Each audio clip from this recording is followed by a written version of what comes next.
This is SSN. Story Studio Network. I'm Tom Hoppe, and I'm your host of the Most Painful Podcast.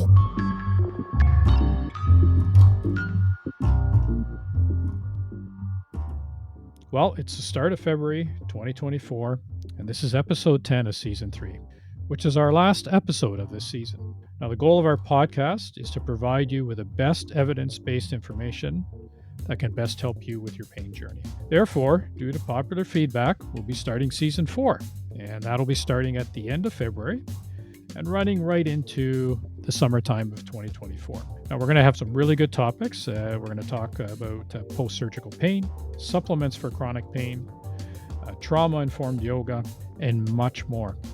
So keep tuning in and hit that subscribe and share button if you find the podcasts have been helpful for you. In our last episode, we spoke to Luc Hebert, who's the host of the French version of the Most Painful Podcast.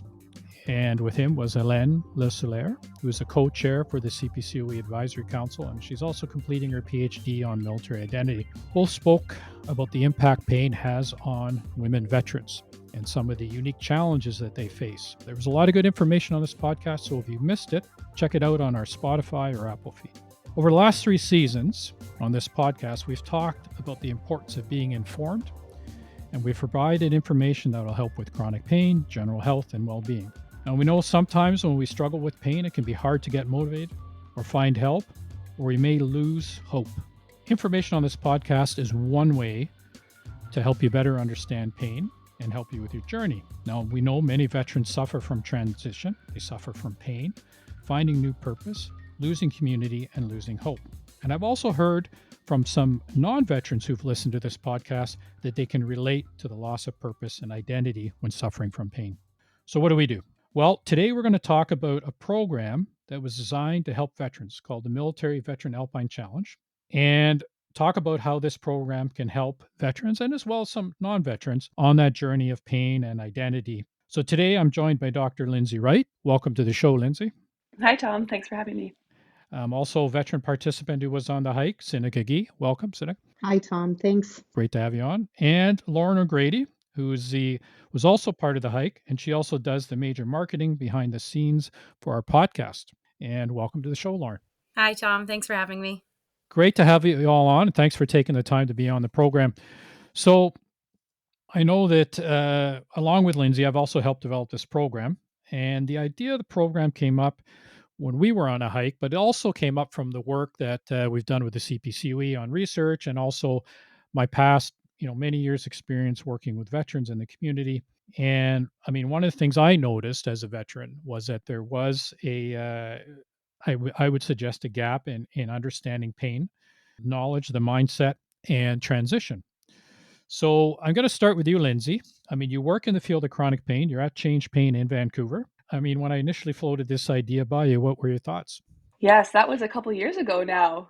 I think right from the start, you and I were both very excited and enthusiastic about it, and it's evolved a lot. As you said, a lot of people have been giving feedback and input into the evolution of it, so it's grown over the last few years. But right from the start, it was exciting initiative that I think we both recognized there were gaps that could be filled. And yeah, it's been a great journey to watch the impact that it's had on many people's lives. I think, like I remember saying to you that, somewhere out there, I see this, I don't know exactly how it's looked, and it has changed over the years. And that's also because we're getting feedback from veterans, getting feedback from the CPCOE and people like yourself and other clinicians. But I would suggest from my view, and I'd like your input on this, Lindsay, too, is where I've seen the gaps was, like I said, was in pain knowledge. I mean, to be quite frank with you, when I started down this path of, understanding chronic pain, and I didn't even know what biopsychosocial was when I seen that word. Because, in the military, we go to physio, and then we're right back doing our job, get injured again, go to physio, go right back, do our job, and then we leave the service. So I think pain knowledge is one of the important things. I like your thoughts on that and how that can help somebody if they're informed about pain. Of course, yeah. And pain knowledge, often it's in the medical community talked about pain neuroscience education. That's well recognized as an important modality for pain management for civilians and veterans alike. So yes, that is a gap for veterans in their pain recovery. But I think this program filled much more than that. The education, the ability to get access to a very focused education. I think that was a unique component of the program that we were able to overcome barriers. And perhaps you can speak to how the program was developed in that way. But other gaps, being able to get them incorporated into local pain clinics so that they had access to the necessary pain services in addition to the education, having a social network and a team-based goal and outcome. There were many components of the program that were unique that I think really speak to the positive outcomes that were achieved. Yeah, and I think when you say targeted education, and I'm going to talk to Synika about this shortly in a bit, one of the keys we found from veterans, of course, is pacing. And not hitting those, as we've talked on this program many times, hitting the peaks and valleys. I'm going to push hard, and then crash, push hard, and crash. And I remember working with you, you would tell me, you can't be doing that, right? But it's like, oh, we're gonna finish this hike. It's only 27 kilometers. We can do it in a day, right? That's the mission. But Yes. that doesn't make sense. And I think so that's important too. And then the whole thing about mindset and identity, there's a research out of McMaster's from the DeGroote talking about how well veterans do in pain programs compared to civilians. Mhm. But then we also know is that after post-pain program, if there is no purpose or no mission and they're struggling with mindset, that can impact their pain, which is the biopsychosocial concept of it. So I think our program addresses, of course, and then getting out in nature, right? I mean, from your point as a clinician, what's your thoughts about movement and getting in nature? Yes, a couple of points there. So, addressing the military mindset in the context of pain neuroscience is unique to veterans. And so that is an important piece to consider. So, speaking to pacing and how that's interpreted by veterans different than civilians is a very important concept. And so that's one critical piece in the recovery. And doing that through a means of nature, we've realized through this program, it has been extremely powerful. So, nature in itself has physiological and immune changes in the body that are starting to be studied. But it seems to really touch veterans in unique ways, and maybe Synika can speak to that. But I think in the clinical setting, we see veterans get sometimes overwhelmed by the sounds and the busyness of the environments. There's a lot of overwhelm. And so doing the education, the community healing, the physical training in nature is a really novel way to promote recovery. And yeah, it's been a really special experience for sure. Yeah, and I think that's great. But let's hand it over to someone who did the hike. So we've done now. We started this. So this is our second year that we completed it, and we're starting a third one for 2024. So Seneca, maybe you can tell us about what drew you to this, and then kind of what you learned from it in your journey. So, what initially drew me to applying to do the hike was, I love to be outdoors, but when you're talking about pain and dealing with the pain, when you read what the hike was about, it engaged you to want to know more and about the training sessions and what will I get out of it? How will this help me move forward? Because as military, we're always goal oriented, we're always training for something, we're always have that forward momentum of what's next, what's next, what's next. And we don't slow down to stop, especially when it comes to the pain. We just push through, like you spoke earlier. We go, we do, we heal, we go do it again. But when I read what the hike was about, it engaged me to know more. Like Lindsay was saying about teaching the aspect of the neurosciences. I mean, I'm not a doctor and I know nothing about it, but what I did learn throughout the training sessions is like simplicity of just learning how to breathe properly, to get through your pain, your hiding pain moments. And the cold water therapy, which most people don't know about. We've heard about it. We've had that, oh, that sounds cool, but we've never learned anything about it. And I now have it a part of my daily routine. I'm going to jump to Lauren. Lauren, I mean, you're a non-veteran, but you have your story as well, and you do work at the CPCOE. What kind of drew you to it, and what was your What's your thoughts about the program? I think I have a bit of an interesting perspective. I've been helping on the back end with the marketing and promotion and media from the existence of the hike. So when Tom came to me and asked for my help on that side of it, I was more than happy to help. And I saw the first year unfold, and organizing the media calls and talking to all the veterans and the CPCOE staff who were able to attend. I just couldn't believe the stories that were coming out of it. So when we were asked if any staff wanted to attend for the second year, I, immediately shot my hand up and said, please pick me. It was a challenge for myself as I had never really done much hiking before. But it was also a challenge for myself because I was put in a group of veterans, some who I'd never met before. And you're always a little worried about the acceptance, but I think one of the biggest things that I learned from the hike itself was the teamwork and the camaraderie that came out within minutes of us all meeting. Well, some of us meeting for the first time in person. We had done all the Zoom sessions and done all the education and learned together, but that instantaneous teamwork and welcoming spirit that everyone brought, I think, was one of the highlights for the hike for me. Yeah, and I think maybe just for our audience to have an understanding, so the hike last year was done at a national level. So we had 10 veterans and we had some CPCOE staff. And basically, we had 2 1-hour Zoom sessions per month. And they were on topics such as, and Lindsay can jump in if I miss any, but pain science, conditioning, cold water therapy, breath work, psychology in pain, military mindset, safe movements. And I think I covered most of them, eh, Lindsay? Most of, yeah. Yeah. Alpine safety was another one. And then everybody was supposed to continue working with their clinicians or their physiotherapists to continue to build up their cardio and their strength training so that they're ready. So I think, Lindsay, I would be correct in probably saying the intent was education, but also to get people moving and to get stronger and to feel better about themselves. Was there anything else you wanted to add to that? Yes, and one more component that was part of the program was a pre-physiological testing and before the application and then right before the event. And so that we could, one, monitor people's progress and safety in doing it.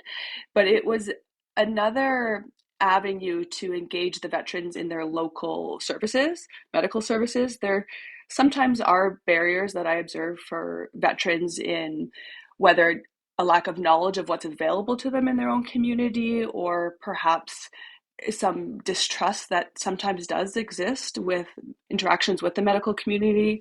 I hear often from our veterans that in their service, talking to the physiotherapist or their doctor about their injuries, it could threaten their career. And so there was a lot of barriers to building trust with their medical partners. And so in engaging them with their local medical team, plus having a shared mission and outcome with the rest of the group, it was, I think, a really unique way of kind of achieving multiple outcomes. Yeah, and actually, Synika, I'd like to hear from you as a participant what you got out of the education session. I mean, they were just on Zoom. What did you get out of them, and how have they helped you in your life? I think the biggest one that helped me was the military mindset of, we're so one track minded, like, let's do it, let's push until either we break ourselves, we can't continue, or we just go and go until it's done, and then we'll deal with the aftermath. Learning how to refocus my train of thought on, okay, work within my limitations. I have chronic pain. I have PTSD. I have all these things that are not limitations, but I have to listen to them so I know how to move forward healthily, safely, and that I can finish it and do it as a team. Like Lauren said, that camaraderie, we all wanted to stay together. We wanted to work within our means. We wanted to work with everybody around us, with everybody's limitations, and know that, one, we were successful and we did it safely and healthily. Yeah, and Lauren, your thoughts? I mean, coming in, what was the education sessions that you thought were helpful, and any other insight to that? Yeah, I mean, I think every education session was helpful for me as I was learning more about military culture and military mindset. As the education sessions were more geared towards veterans coming in as a civilian, I was not only learning about, mindfulness, but I was learning mindfulness in a veteran experience, which I thought, for my job and for the hike was of the utmost importance. But, and, going that hike, just talking on what Synika said, finishing together, I think it just brings such a smile to my face, remembering that, looking around at the group and who was in the front and who was in the back, and it didn't matter, because within those last 5 minutes, as we were coming up on the end, we could see the finish. There was this instantaneous kind of like magneticness that we all came together. We all finished that finish line, at the same time. And pacing was a big one that we talked about, and going at your own pace. And throughout the hike, we definitely saw that. And I myself, there was times where I was at the front, there was times where I was at the back, there was times where I had to sit down and stop and catch my breath, hands on knees, or get some extra work with the poles. But when I would look up and I would see my teammates, or my group that I was with, and they were 5 feet ahead of me and they were trucking on, that just gave me that push to catch my breath, refocus my mind, see where my pain is, and see where I can push myself further. And you bring up pain, Lauren. Did any of what did you get out of the education? You talked about pacing, but was there anything else that helped you prepare? I know some of it was veteran focused, but some of it was probably just generic as well. Or did anything help you with that? Yeah, I think the one that stuck with me the most is actually our breathing episode we did, our mindfulness and breathing. Those breathing techniques are ones that I use every night now before bed. Just like center yourself and refocus, and you kind of just become one with your body, and noticing where you are in the world. And it's not just for pain; it could be for sleep, or for anxiety, or anything like that. But those are something that I do now daily, which has been such a great part of my bedtime routines. What about you, Synika? Anything came out for you on the pain side? I'm actually on board with what Lauren just said. Might start my morning with cold water therapy every day. I have my cold shower. It's part of my daily routine now. It took me a long time to get there, but it was worth every second of learning what it was about, how it helped me. And then I do finish my day. And there's times throughout the day that I need that breath work just to calm myself, to center and refocus. Those are two of the most important training sessions, besides the military mindset one, that I just a part of my daily life now. Yeah, and Lindsay, do you wanted to jump in there? Yeah, I was just going to speak to both what the ladies are mentioning is just the lasting effects of this has been mind blowing, really. It was not only magical at the end when everyone came together and achieved our mission, but it's really hearing people's stories and what they have been able to continue to accomplish and change in their life. I guess I'm not surprised given the resilience of our veterans, but I'm just so proud and honored to be part of it. Yeah, I echo that. I mean, when, just I guess for our listening audiences, the intent was to go up in a helicopter, to really go in the deep alpine. So, I mean, people were working towards that goal. However, with the wildfires we had in BC at the time, it got canceled the last minute. And the pivot of the group was amazing. Everybody came together. We headed over. We got into the alpine and using the gondola, and we did an 8-kilometer hike, which was, in the heat, and not as much smoke in the higher up, but still enough. That was amazing. But I think what really kind of solidified it was not just during the hike and after the hike.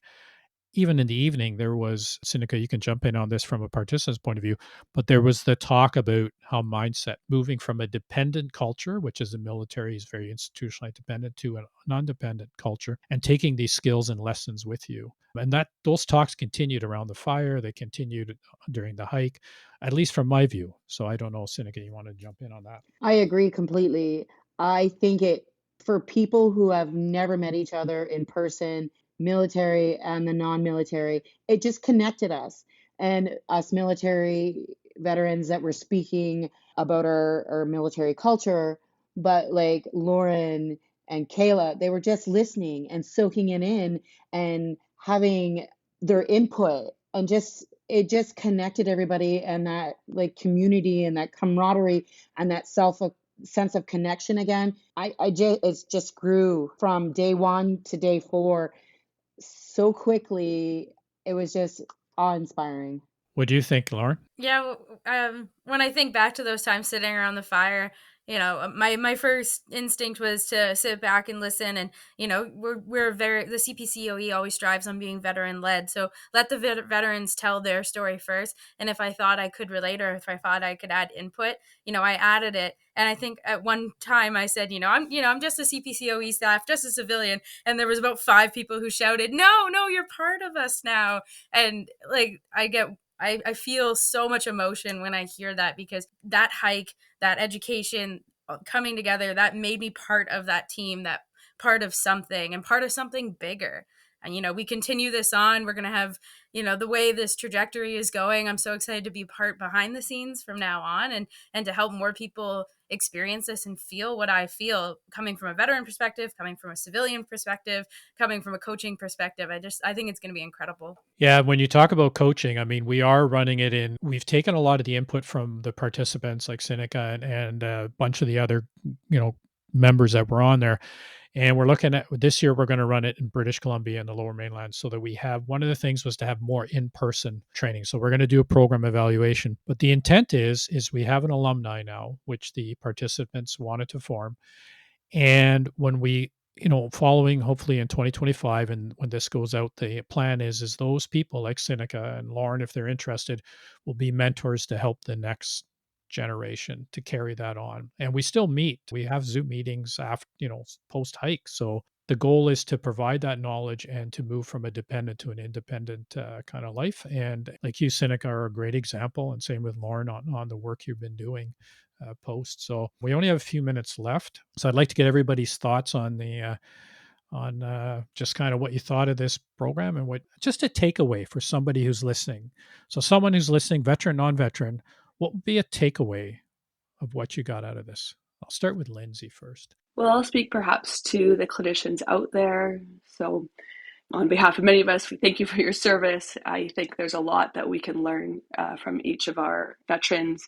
And I think this program really speaks to a different way that we can provide care that's more veteran focused. And however this program grows across the country, I'm excited to collaborate with other clinicians to serve more of our veterans. So thank you. Yeah, thanks for your hours of work, Lindsay, you've put into this. A lot of volunteer time, and we do appreciate that. Synika. What I think is that we need to reach as many veterans as possible, and those veterans that are out there that are listening and that are seeking that camaraderie, that reconnection to their old military life. This is a little bit of that in a safe and inclusive environment, and it is worth reaching out and looking into it. Yeah, and Synika, you've really been kind of leading this and continuing to do what you do after the hike. So that's really good. Lauren? Yeah, I think the first thing I would say is that, our veterans, especially those living with chronic pain, their voices need to be heard. And I think this is one way that their voices can be heard, getting in this program and being able to express yourself.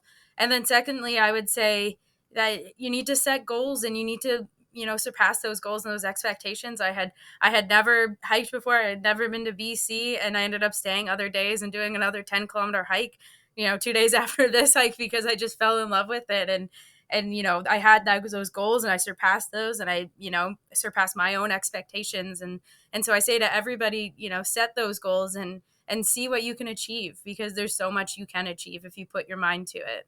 Yeah, thanks, Lauren, and for all your support and help with this as well. And I think, from other veterans who've talked to me, and also from my own view, is, sometimes we lose hope, and this kind of program can help people get back.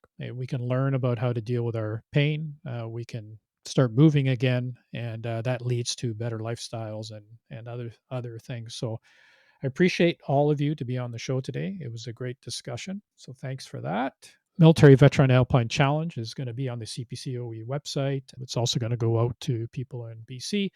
So pass it on if you know a veteran. Apply for the program. You heard from people here. It's a great journey. So in our next show, we're going to be on post-surgical pain. So for feedback for the show, or for more information on chronic pain, you can visit our website, veteranschronicpain.ca, or follow us on Facebook and Twitter at Chronic Pain COE. and on Instagram at chronicpain_COE. As I said, we're going to be starting season 4, be coming up at the end of February 2024, and running right into this summer. So I look forward to some more great topics. And once again, thanks to my guests for being on the show, and stay safe and keep the hope alive. The Most Painful Podcast is produced for the Chronic Pain Center of Excellence by Story Studio Network and Eye Contact Productions.